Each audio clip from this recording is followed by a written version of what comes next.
that there is still existence of tension and bitterness on the ground and within the community, and there is still acrimony between the concerned families, with the result that the security of the accused cannot be guaranteed, and that the witnesses lined up still comprise of relatives of the accused, and there is still therefore the fear of interference with and/or intimidation of witnesses. The submissions by defense counsel that the accused has received salvation and is now a counselor to others is made from the bar and not supported by any evidence. I also note that the family of the victim, stroke deceased, still strongly insists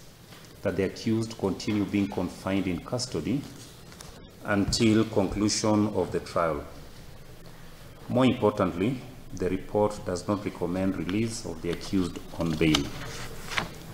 Needless to state, the views of the family of the deceased, as bitter or aggrieved as the family may still understandably be for the loss of their loved one, will not tie the hands of this court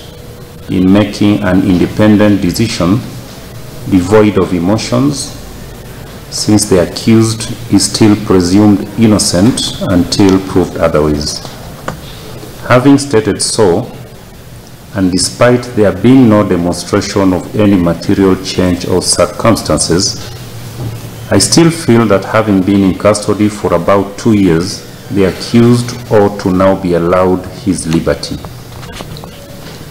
Noting that the incident, the subject of this trial, occurred in Iten Township within Elgeyo Marakwet County, and the accused deponed in his affidavit that he has a home at Keses, which is in Uasin Gishu County, a fact confirmed in both pre-bail reports on record, and considering the accused's previous conduct, trying as much as possible to balance the competing interests set out above,